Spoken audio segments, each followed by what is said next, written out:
శ్రావణ మాసం అనేసరికి మనకందరికీ కూడా గుర్తుకొచ్చేది ఏంటి? వరలక్ష్మి వ్రతం.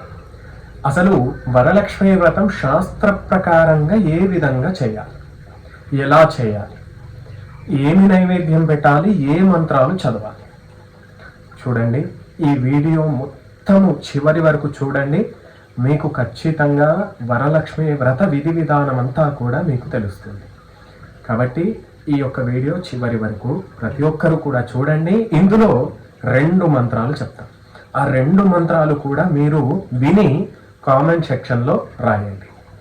చూడండి, వరలక్ష్మి వ్రతం.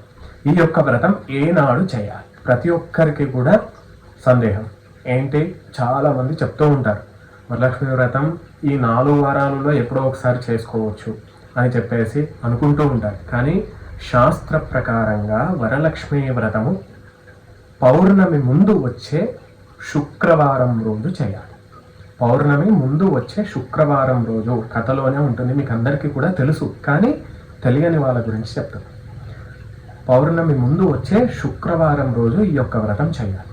ఈ యొక్క వ్రతము ప్రతి ఒక్కరూ కూడా నిర్వహించుకోవాలి. ప్రతి ఒక్కరూ కూడా శాస్త్ర ప్రకారంగా చేసుకోవాలి. అది శాస్త్ర ప్రకారంగా ఏ విధంగా చేసుకోవాలో చెప్తాను చూడండి. ముందుగా మీరు తెల్లవారుజామునే అంటే బ్రాహ్మీ ముహూర్తంలోనే ప్రతి ఒక్కరూ కూడా లేవాలి.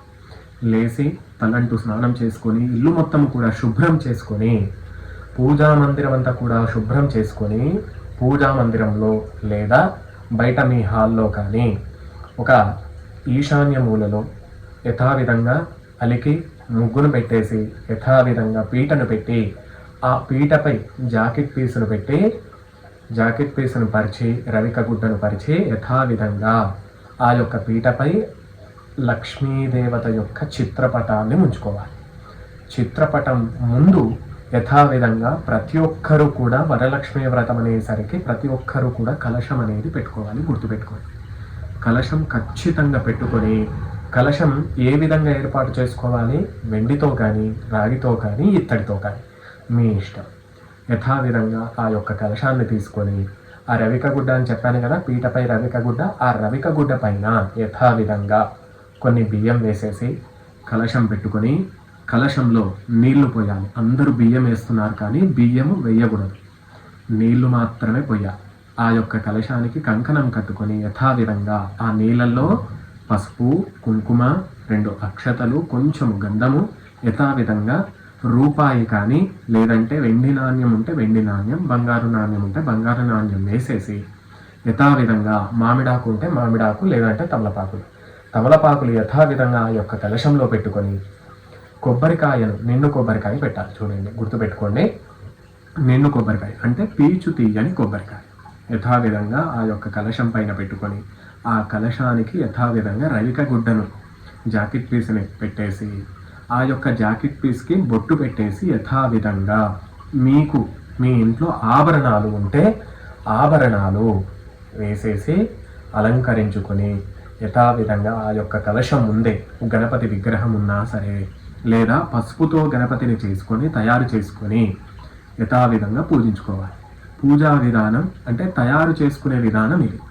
కొంతమంది శక్త్యానుసారం మంచిగా అలంకరణ చేసుకొని అమ్మవారి యొక్క రూపాన్ని కూడా మీరు తయారు చేసుకోవచ్చు, దీనిలో తప్పులేదు.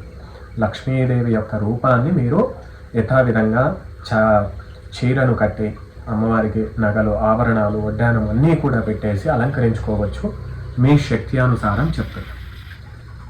తయారు చేసుకొని పెట్టుకున్న తర్వాత ఆచమనము మొదలుకొని ప్రాణాయామం చేసి యథావిధంగా సంకల్పం అనేది చేసుకోవాలి. సంకల్పం ఏంటి? అమ్మా, నీ యొక్క అనుగ్రహం కోరి నేను ఈ యొక్క వ్రతం చేస్తున్నాను, నాకు కరుణించు. మీ సంకల్పంలో ధర్మబద్ధమైన కోరికలు అడగాలి, నెరవేర్చమని ప్రాధాయపడాలి. ధర్మబద్ధమైన కోరికలు బిల్డింగ్ కావాలి, కార్ కావాలి, లగ్జరీ కార్ ఉండాలి, ఇవన్నీ కాదు. మీరందరూ కూడా నాకు మంచి ఆరోగ్యం ఇవ్వు, మంచి చదువునివ్వు, చాలు. మంచి ఆరోగ్యము, మంచి చదువు ఉంటే ఎక్కడైనా సరే బ్రతకొచ్చు, ఎక్కడైనా సరే మీకు లక్ష్మీదేవి యొక్క అనుగ్రహం అనేది ఉంటుంది. కాబట్టి ఇవి 2 చాలు, ఇవి 2 కోరండి. కోరుకున్న తర్వాత అమ్మవారికి మంచిగా అలంకరణ చేసుకున్న తర్వాత యథావిధంగా సంకల్పం చేసుకున్న తర్వాత గణపతి యొక్క ప్రార్థన చేసుకొని గణపతి నామస్మరణ చేసి, లేదా గారు గణపతి నామస్మరణ, గణపతి యొక్క మంత్రాలు రావు అంటే మీరు చేతులు జోడించుకొని గం గణపతయే నమః, గం గణపతయే నమః అనుకుంటూ గణపతిని స్మరణ చేస్తూ అక్షతలు, పూలు, పండ్లు యథావిధంగా అలంకరించుకొని అభిషేకం చేసుకొని శుద్ధోదక స్నానము, అలంకరణ అన్నీ చేసుకొని యథావిధంగా అరటి పండ్లు, బెల్లం ముక్క గణపతికి నివేదన జరిపిన తర్వాత యథావిధంగా గణపతికి హారతి ఇచ్చేసి 2 అక్షతలు వేసి నమస్కారం చేసుకోండి. గణపతి పూజ అయిపోయాక కలశ స్థాపన, కలశం పైన ఒక పుష్పం కానీ లేదా ఒక తమలపాకు కానీ పెట్టేసి యథావిధంగా నామస్మరణ, అమ్మవారి యొక్క నామస్మరణ చేస్తూ ఏమి చదవాలి? ఒక మంత్రం చెప్తున్నా. ఏంటి? సర్వమంగళ మాంగళ్యే శివే సర్వార్థ సాధికే శరణ్యే త్రయంబకే దేవి నారాయణి నమోస్తుతే అని చెప్పేసి ఆ మంత్రం చదువుకుంటూ కలశ స్థాపనం చేసేసి కలశానికి వెనకల ఫోటోకి నీళ్లు చిలకరించి పంచామృతం చిలకరించి యథావిధంగా అలంకరించుకొని మళ్ళీ ఒకసారి బొట్టు, గంధము, పసుపు, కుంకుమ, పూలు అలంకరణ చేసుకున్న తర్వాత అమ్మవారి యొక్క విగ్రహం ఉంటే విగ్రహం, లేనిచో ఆ యొక్క కలశంలోనే అమ్మవారి యొక్క రూపాన్ని స్మరణ చేస్తూ అష్టోత్తరం చేసుకోండి. విగ్రహం ఉన్నవాళ్ళు యథావిధంగా మీ యొక్క ముందు పెట్టుకొని విగ్రహం నామస్మరణ, అమ్మవారి యొక్క లక్ష్మీ అయ్య నమః అనే నామస్మరణ చేస్తూ అక్షతలు వేసేసి అమ్మవారిని ఫస్ట్ నీళ్లతో కడగండి. నీళ్లతో కడిగిన తర్వాత పంచామృతాలు, పాలు, పెరుగు, నెయ్యి, తేనె, చక్కెర, కొంచెము అరటిపండు కూడా వేయొచ్చు. పంచామృతాలతో అభిషేకం చేసుకొని అమ్మవారికి మళ్ళీ నీళ్లతో అభిషేకం చేసేసి తూడ్చి యథావిధంగా కలశం ముందు పెట్టి అమ్మవారికి అలంకరణ చేయాలి. గంధము, పసుపు, కుంకుమ ఇవన్నీ కూడా అలంకరణ చేసిన తర్వాత యథావిధంగా అమ్మవారి యొక్క నామాలు, అమ్మవారి యొక్క అష్టోత్తరం, మీకు అందరికీ కూడా అష్టోత్తరం మీకు గూగుల్లో ప్రతి ఒక్కటి కూడా ఇప్పుడు మనకి వస్తుంది. ఏంటి? అష్టోత్తరం గూగుల్లో కొట్టేసి ప్రకృత్యై నమః, వికృత్యై నమః, విద్యాయై నమః ఇలా అష్టోత్తరం అంతా కూడా చదువుకొని ముఖ్యంగా ఇక్కడ అమ్మవారికి ప్రీతికరము బిల్వపత్రాలు, పువ్వులు ఇవి 2 కూడా పెట్టారనుకోండి అమ్మవారి యొక్క కృప మీపై ఎల్లప్పుడూ కూడా ఉంటుంది.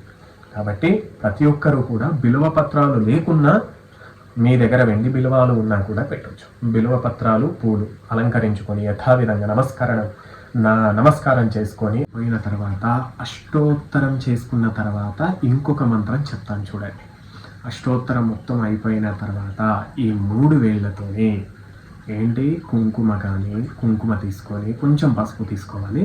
కుంకుమ తీసుకొని యథావిధంగా అమ్మవారికి నేను చెప్పిన మంత్రంతో ఏంటి కుంకుమార్చన అనేది ఖచ్చితంగా చేసుకోవాలి. ఏంటి మంత్రము? ఓం శ్రీం హ్రీం క్లీం కమలే కమలాలయే ప్రసీద శ్రీం హ్రీం శ్రీం మహాలక్ష్మీ నమః. ఈ మంత్రముతో మీరు కుంకుమార్చన చేసుకున్నారా, స్థిరంగా ఆ యొక్క లక్ష్మీదేవి మీ ఇంట్లో వచ్చి కూర్చుంటుంది. ఈ యొక్క అష్టోత్తరం అన్నీ కూడా అయిపోయాక కుంకుమార్చన ఖచ్చితంగా చేసుకొని అమ్మవారికి ప్రీతికరమైన ఏంటి నైవేద్యం, ఏంటి ఆ నైవేద్యము? క్షీరాన్నము. చూడండి, క్షీరాన్నం అంటే పాలతో చేసిన అన్నము, పరమాన్నం అంటారు. క్షీరాన్నాన్ని నైవేద్యం చేసేసి యథావిధంగా కొబ్బరికాయ కొట్టి పండ్లు అలంకరణ మొత్తం కూడా చేసుకొని పండ్లు పెట్టేసి నివేదన జరపాలి. నివేదన జరిపిన తర్వాత ఏంటి అమ్మవారికి యథావిధంగా మంగళహారతి ఇచ్చేసి హారతి అందరూ కూడా నమస్కారం చేసుకొని పక్కన పెట్టేసి అక్షతలు, పూలు తీసుకొని ప్రదక్షిణ చేసి, ఎన్ని ప్రదక్షిణలు చేయాలి? 3 ప్రదక్షిణలు చేయాలి. 3 ప్రదక్షిణలు చేసేసి ఆ యొక్క పూలని అమ్మవారి యొక్క పాదాల దగ్గర సమర్పితం చేసి నమస్కరించి యథావిధంగా అమ్మవారికి నమస్కారం చేసుకొని ఆ తర్వాత ఏంటి మీ కొన్ని అక్షతలు తీసుకొని మీ యొక్క భర్త చెంతకు పోయి ఆ యొక్క అక్షతలు అతనికి ఇచ్చేసి మీరు అతని యొక్క పాదాలు నమస్కారం చేసుకోవాలి. ఇందులోనే ఉంది, ఈ కథలోనే ఉంది. ఏంటి? భర్త యొక్క పాదాలకు నమస్కారం చేసుకున్న తర్వాతనే ఆమె వ్రతం ప్రారంభం చేసింది. మీరు అంతకన్నా ముందు కానీ ఆ తర్వాత కానీ మీరు చేసుకోవచ్చు. కానీ ఆ రోజు ఖచ్చితంగా భర్త యొక్క పాదాలకు నమస్కారం అనేది చేసుకోవాలి. చేసుకున్న తర్వాత ముత్తైదువులను పిలిచి యథావిధంగా తాంబూలాలు మీ శక్తి అనుసారం, భక్తి అనుసారం, లేనిచో అమ్మవారికి ఒక తాంబూలం అనేది సమర్పితం చేయండి. ఉన్నవాళ్ళు, శక్తి గల వాళ్ళు ప్రతి ఒక్కరూ కూడా ముత్తైదువులను పిలుచుకొని వారికి తాంబూలాలు ఇచ్చేసి యథావిధంగా నమస్కారం చేసుకోండి. ఇది ఈ యొక్క వరలక్ష్మి యొక్క పూజా విధానం. ప్రతి ఒక్కరూ కూడా నేను చెప్పినట్టు చేసుకోండి. ఖచ్చితంగా లక్ష్మి యొక్క అనుగ్రహం అనేది మీకు కలుగుతుంది. లక్ష్మీ అనుగ్రహ సిద్ధిరస్తు, పరమేశ్వర కృపానుగ్రహ సిద్ధిరస్తు, శివానుగ్రహమస్తు.